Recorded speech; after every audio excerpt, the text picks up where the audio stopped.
ঘৰৰ অমতত বিয়া হৈছিল মৌমিতা মিত্ৰ। ৫ বছৰ ধৰি দেউতাকে তেওঁক কৰা নাছিল কোনো যোগাযোগ। কিন্তু ৫ বছৰৰ পিছত মৌমিতাক পুনৰ আঁকোৱালি লৈছিল পিতৃয়ে। সেয়া আছিল ২০২৪ চনৰ কথা। পিতৃ দিৱসৰ দিনটোত পিতৃক এনেদৰেই স্মৰণ কৰি আৱেগিক হৈ পৰিল মৌমিতা মিত্ৰ। সামাজিক মাধ্যমত এটা পোষ্ট আৰু পিতৃৰ সৈতে এখন ফটো শ্বেয়াৰ কৰি এই কথা লিখিছে মৌমিতাই।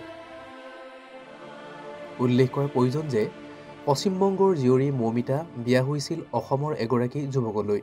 তাৰ পিছতে ঘৰৰ সৈতে মনোমালিন্য হৈছিল মৌমিতা মিত্ৰৰ। কিন্তু শেহতীয়াকৈ মৌমিতাক স্বীকাৰ কৰিছিল পিতৃগৃহই। উল্লেখ কৰাৰ প্ৰয়োজন যে অসমতো শেহতীয়াকৈ খুব জনপ্ৰিয় হৈ পৰিল মৌমিতা মিত্ৰ। বহাগ বিহুৰ সময়ত মৌমিতাই ৰাইজৰ যথেষ্ট সঁহাৰি লাভ কৰিবলৈ সক্ষম হৈছিল। বৰ্তমান আকৌ পশ্চিমবংগলৈ ঘূৰি গ'ল মৌমিতা মিত্ৰ।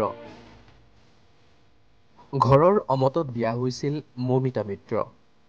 ৫ বছৰ ধৰি দেউতাকে তেওঁক কৰা নাছিল কোনো যোগাযোগ। কিন্তু ৫ বছৰৰ পিছত মৌমিতাক পুনৰ আঁকোৱালি লৈছিল পিতৃয়ে। সেয়া আছিল ২০২৪ চনৰ কথা।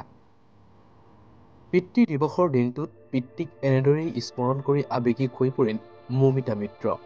সামাজিক মাধ্যমত এটা পোষ্ট আৰু পিতৃৰ সৈতে এখন ফটো শ্বেয়াৰ কৰি এই কথা লিখিছে মৌমিতাই। উল্লেখ কৰাৰ প্ৰয়োজন যে পশ্চিমবংগৰ জীয়ৰী মৌমিতা বিয়া হৈছিল অসমৰ এগৰাকী যুৱকলৈ। তাৰ পিছতে ঘৰৰ সৈতে মনোমালিন্য হৈছিল মৌমিতা মিত্ৰৰ। কিন্তু শেহতীয়াকৈ মৌমিতাক স্বীকাৰ কৰিছিল পিতৃগৃহই। উল্লেখ কৰাৰ প্ৰয়োজন যে অসমতো শেহতীয়াকৈ খুব জনপ্ৰিয় হৈ পৰিল মৌমিতা মিত্ৰ। বহাগ বিহুৰ সময়ত মৌমিতাই ৰাইজৰ যথেষ্ট সঁহাৰি লাভ কৰিবলৈ সক্ষম হৈছিল। বৰ্তমান আকৌ পশ্চিমবংগলৈ ঘূৰি গ'ল মৌমিতা মিত্ৰ। ঘৰৰ অমতত বিয়া হৈছিল মৌমিতা মিত্ৰ। ৫ বছৰ ধৰি দেউতাকে তেওঁক কৰা নাছিল কোনো যোগাযোগ। কিন্তু ৫ বছৰৰ পিছত মৌমিতাক পুনৰ আঁকোৱালি লৈছিল পিতৃয়ে। সেয়া আছিল ২০২৪ চনৰ কথা। পিতৃ দিৱসৰ দিনটোত পিতৃক এনেদৰেই স্মৰণ কৰি আৱেগিক হৈ পৰিল মৌমিতা মিত্ৰ। সামাজিক মাধ্যমত এটা পোষ্ট আৰু পিতৃৰ সৈতে এখন ফটো শ্বেয়াৰ কৰি এই কথা লিখিছে মৌমিতাই। উল্লেখ কৰাৰ প্ৰয়োজন যে পশ্চিমবংগৰ জীয়ৰী মৌমিতা বিয়া হৈছিল অসমৰ এগৰাকী যুৱকলৈ। তাৰ পিছতে ঘৰৰ সৈতে মনোমালিন্য হৈছিল মৌমিতা মিত্ৰৰ। কিন্তু শেহতীয়াকৈ মৌমিতাক স্বীকাৰ কৰিছিল পিতৃগৃহই। উল্লেখ কৰাৰ প্ৰয়োজন যে অসমতো শেহতীয়াকৈ খুব জনপ্ৰিয় হৈ পৰিল মৌমিতা মিত্ৰ। বহাগ বিহুৰ সময়ত মৌমিতাই ৰাইজৰ যথেষ্ট সঁহাৰি লাভ কৰিবলৈ সক্ষম হৈছিল। বৰ্তমান আকৌ পশ্চিমবংগলৈ ঘূৰি গ'ল মৌমিতা মিত্ৰ।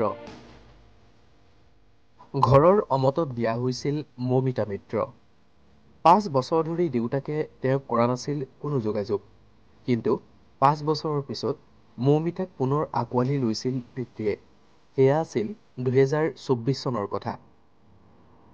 পিতৃ দিৱসৰ দিনটোত পিতৃক এনেদৰেই স্মৰণ কৰি আৱেগিক হৈ পৰিল মৌমিতা মিত্ৰ। সামাজিক মাধ্যমত এটা পোষ্ট আৰু পিতৃৰ সৈতে এখন ফটো শ্বেয়াৰ কৰি এই কথা লিখিছে মৌমিতাই। উল্লেখ কৰাৰ প্ৰয়োজন যে পশ্চিমবংগৰ জীয়ৰী মৌমিতা বিয়া হৈছিল অসমৰ এগৰাকী যুৱকলৈ। তাৰ পিছতে ঘৰৰ সৈতে মনোমালিন্য হৈছিল মৌমিতা মিত্ৰৰ। কিন্তু শেহতীয়াকৈ মৌমিতাক স্বীকাৰ কৰিছিল পিতৃগৃহই। উল্লেখ কৰাৰ প্ৰয়োজন যে অসমতো শেহতীয়াকৈ খুব জনপ্ৰিয় হৈ পৰিল মৌমিতা মিত্ৰ। বহাগ বিহুৰ সময়ত মৌমিতাই ৰাইজৰ যথেষ্ট সঁহাৰি লাভ কৰিবলৈ সক্ষম হৈছিল। বৰ্তমান আকৌ পশ্চিমবংগলৈ ঘূৰি গ'ল মৌমিতা মিত্ৰ।